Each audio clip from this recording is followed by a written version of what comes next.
Ça, c'est mon équipière.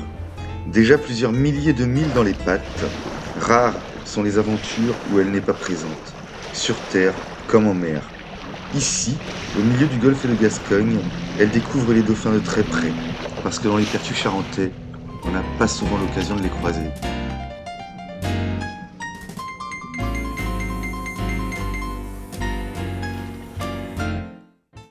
Salut les rêveurs et les rêveuses, mais surtout aujourd'hui les propriétaires de chiens. Naviguer avec son animal de compagnie. Et en même temps, ça va me permettre de vous présenter Kira. Elle est chaque fois plutôt discrète dans les vidéos, mais c'est réellement un membre de l'équipage. Donc aujourd'hui, on va parler de naviguer avec son animal de compagnie. Je vais vous parler un petit peu de la vie à bord. Et puis enfin, ce que j'imagine tout le monde se pose comme question, c'est les besoins à bord. Ça va être une vidéo pipi, caca, canin et mal de mer. Alors pour Kira, la vie à bord est plutôt paisible. Un sac de voile, un coussin, un dossier pour se caler à la gîte. Elle est capable de contempler la mer pendant des heures, tant que la mer n'est pas trop agitée, tant qu'il n'y a pas trop de vent, de pluie. Voilà, on l'a fait. Oh, ça fatigue la mer. À peu près 90 heures de navigation pour venir jusqu'ici. Et là, on arrive dans le petit bras de rivière qui remonte ensuite à Vannes. Alors, dès le départ, ça a été un vrai chien marin. Le jour où je l'ai récupérée, elle n'était jamais sortie de la maison dans laquelle elle est née. Et elle a vu cette grande étendue bizarre, elle a plongé. Donc, elle a plongé dans l'eau dès les premières heures qu'on a pu passer ensemble. J'ai cru que j'allais plonger pour la récupérer, et puis en fait, elle a vite compris le truc, nager, et depuis, l'eau, c'est son élément. Donc dans l'ensemble, la vie à bord pour le chien, enfin pour la mienne en tout cas, ça se passe toujours bien. Donc c'est arrivé vraiment une seule fois qu'elle vomisse. Elle était encore bébé et elle n'avait pas autant de milles dans les pattes. Non, la seule chose qu'elle aime pas, c'est le clapot quand on est au moteur, ou alors quand le bateau est au mouillage et que ça roule de trop. Et j'ai déjà eu des chiens pas marins à bord. Ils se sont à chaque fois adaptés en navigation. Alors je sais pas, peut-être qu'ils apprennent ensemble. On a Kira et on a Baïkal à côté, le chien noir. On le voit pas trop, il est dans l'ombre. Voilà, donc là ça dort. On a l'équipier qui ronfle aussi. Et puis Toto le pilote qui barre. Et du coup, j'aimerais bien avoir vos opinions, connaître vos aventures avec vos chiens à bord. Alors moi, ça parle vraiment de navigation sur des petites distances. C'est-à-dire qu'on navigue rarement au-delà de 24 heures. Et maximum, ça a été plusieurs fois 80 heures de navigation sans toucher terre. Je ne sais pas comment je ferais si je devais naviguer avec un chien pour effectuer une transat.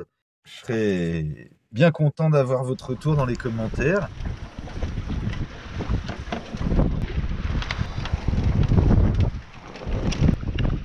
Alors, sur les vidéos que je mets là, on la voit souvent, elle a juste un collier, enfin, elle a rien du tout, et ça, c'est pas terrible. L'idéal pour moi en navigation côtière, c'est de lui mettre un harnais avec une poignée pour pouvoir la reprendre de la mer. Et aussi, en tout cas pour Kira, c'est quand même un chien solide. Elle est largement capable de nager et de retourner à la côte. Vous avez vu dans une vidéo précédente, je vous ai raconté qu'elle était passée par-dessus bord. Et moi, le temps que je fasse demi-tour, elle a même pas cherché à suivre le bateau, en fait. Elle était partie cap sur la plage la plus proche. Et je vais vous mettre le lien de la vidéo là en description. Le gilet de sauvetage, alors j'ai acheté pas mal de gilets différents en fait au fur et à mesure de sa croissance. Donc c'est vraiment le modèle le plus efficace et le plus confortable que j'ai trouvé. Allez, on met le gilet. Regarde, où tu vas être belle avec ça. Regarde, elle sait déjà ce que c'est. Elle n'a pas vraiment envie de le mettre. Regarde, viens là. Viens là. Allez, viens mon chien, viens mon chien. Regarde, on met ça. Bon, tu vois, elle a grossi depuis que je lui ai mis la dernière fois.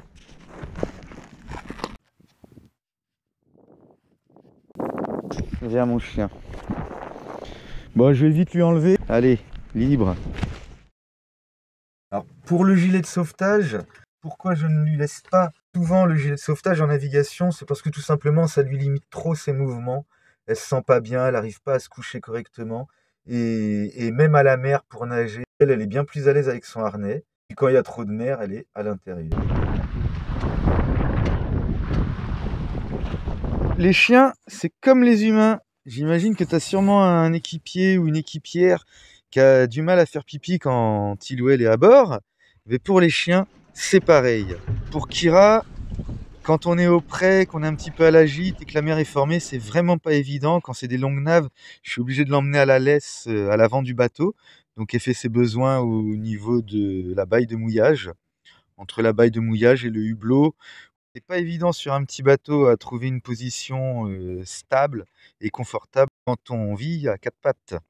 Alors quand on fait des navigations côtières, le plus difficile en fait, c'est de faire comprendre à la chienne qu'on n'est pas prêt de toucher terre et qu'il va falloir penser à prendre une vie normale à bord. Dès qu'on part au large, quand on voit plus la terre, c'est bon, elle comprend très vite et elle prend ses petites habitudes de navigatrice. Alors sur Juno, le bateau il est un petit peu petit et elle a quand même assez de mal à aller se soulager. Mais en même temps, avec Juno, on navigue jamais très longtemps. Enfin, les plus grandes naves avec Juno, c'est 15 heures. Hein.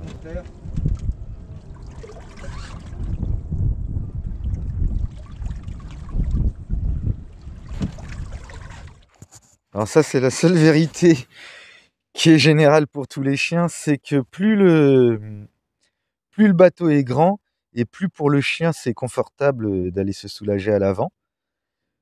Plus le bateau est petit aussi, plus ça bouge et moins il y a de place. Donc c'est vrai que là, pour le coup, je ne peux pas vanter les mérites d'un petit bateau parce que pour le chien, c'est quand même plus contraignant. Bon, une fois de plus, c'est une navigation agitée. Ah, j'ai mis 2 riz, un génois moyen à l'avant. J'ai même fermé les portes.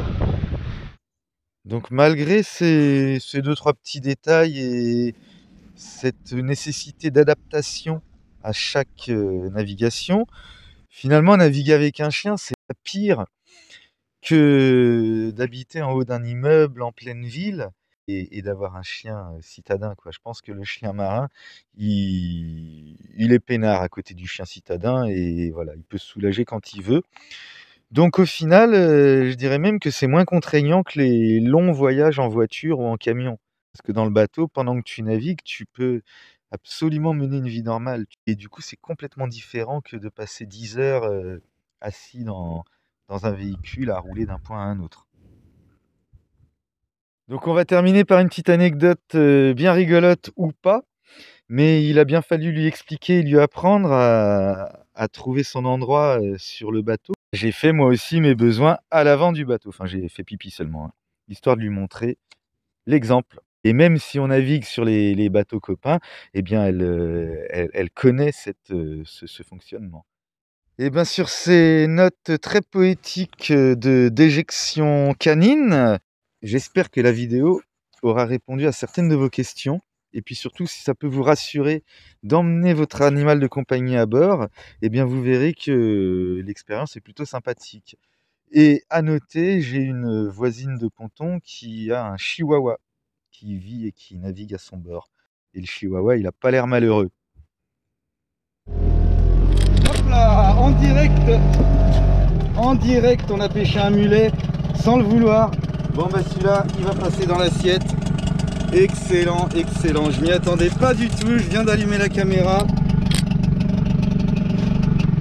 Allez, on va se faire une petite pause, le temps de le nettoyer, de le mettre dans le seau. Et avant qu'il s'échappe. Putain, un beau mulet quoi. Excellent. Trop content.